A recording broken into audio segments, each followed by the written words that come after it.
બિન ઉપજાઉ જમીનમાં પણ સોનું ઉગાડે છે।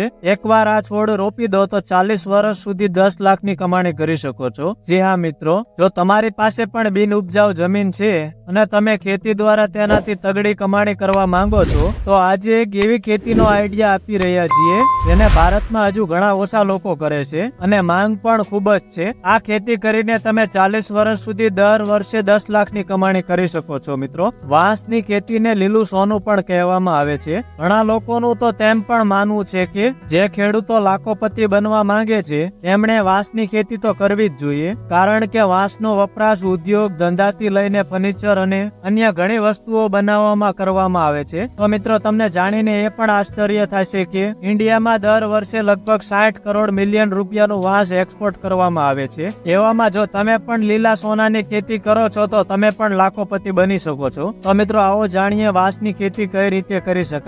દેશની વસ્તીનો મોટો હિસ્સો ખેતી દ્વારા પોતાનું ગુજરાન ચલાવે છે। આ અંગે એક સામાન્ય ધારણા છે કે ખેતીમાં નફો નથી, જો કે આવું બિલકુલ નથી। જો તમે પણ ઓછા મહેનતે ખેતી દ્વારા કમાણી કરવા માંગતા હોય તો તમે વાંસની ખેતી કરી શકો છો। આ બિઝનેસ આઈડિયા નફાકારક સોદો સાબિત થઈ શકે છે। તેની ખેતી માટે સરકાર તરફથી સબસિડી પણ ઉપલબ્ધ છે। મધ્યપ્રદેશની શિવરાજ સરકાર વાંસની ખેતી માટે 50% સુધીની સબસિડી આપી રહી છે। તેને ગ્રીન ગોલ્ડ કહેવામાં આવે છે। દેશમાં બહુ ઓછા લોકો છે જે વાંસની ખેતી કરે છે। વાંસની માંગ દિવસે ને દિવસે વધી રહી છે। લોકો માને છે કે અન્ય પાકોની સરખામણીમાં વાંસની ખેતી ખૂબ જ સલામત માનવામાં આવે છે। આ સિવાય આમાંથી સારી આવક પણ મેળવી શકાય છે। તેની સૌથી મોટી વિશેષતા એ છે કે તે કોઈ પણ ઋતુમાં બગડતી નથી। વાંસના પાકને એકવાર વાવીને તમે ઘણા વર્ષો સુધી તેમાંથી નફો મેળવી શકો છો। વાંસની ખેતીમાં ખર્ચ ઓછો અને મહેનત ઓછી પડે છે। ઉજ્જડ જમીનમાં પણ તેનું વાવેતર કરી શકાય છે। તો મિત્રો, પ્રશ્ન એ પણ થાય કે વાંસની ખેતી કેવી રીતે કરવી। વાંસના રોપાનું કોઈ પણ નર્સરીમાંથી ખરીદીને તેનું વાવેતર કરી શકાય છે। તેની ખેતી માટે જમીન તૈયાર કરવાની જરૂર નથી। ધ્યાનમાં રાખો કે જમીન ખૂબ જ રેતાળ ન હોવી જોઈએ। 2 ફૂટ ઊંડો ખાડો અને 2 ફૂટ પહોળો ખાડો ખોદીને વાંસનું વાવેતર કરી શકાય છે। આ પછી ગાયના છાણનું ખાતર ઉમેરી શકાય છે। રોપ્યા પછી તરત જ છોડને પાણી આપો અને દરરોજ પાણી આપવાનું ચાલુ રાખો। 6 મહિના પછી અઠવાડિયામાં એકવાર પાણી આપો। 1 હેક્ટર જમીનમાં 625 વાંસના છોડ વાવી શકાય છે। વાંસનો છોડ માત્ર 3 મહિનામાં જ ઉગવા લાગે છે। વાંસના છોડને સમયાંતરે કાપવા પડે છે। વાંસનો પાક 3 થી 4 વર્ષમાં તૈયાર થાય છે। તમને એ પણ જણાવી દઈએ કે ભારતમાં વાંસની ખેતીને પ્રોત્સાહન આપવા માટે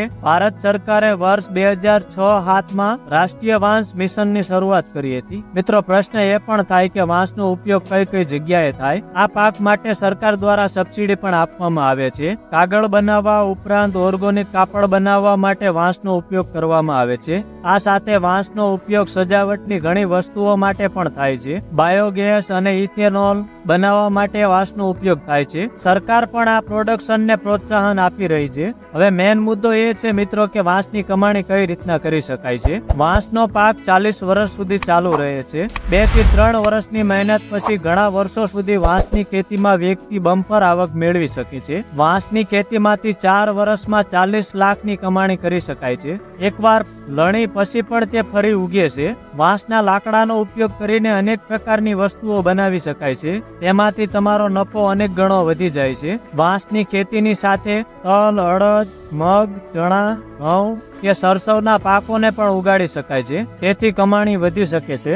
યુપીના હૃદયમાં એક યુવકે પોતાના ખેતરમાં ઘઉં, શેરડી વગેરેની ખેતી કરવાને બદલે વાંસની ખેતી કરી રહ્યો છે। એક વખત વાંસની વાવણી થઈ જાય પછી 35 થી 40 વર્ષ તેની કમાણી થઈ શકે છે। તો મિત્રો, આશા રાખું છું કે આપને અમારા વિડીયોમાં કંઈક તો જાણવા મળ્યું જ હશે। જો તમને આ આઈડિયા પસંદ આવ્યો હોય તો કમેન્ટ જરૂર કરજો અને આવા જ વિડીયો જોવા માટે અમારી સાથે જોડાયા રહો। ફરી મળીશું બીજા વિડીયોમાં।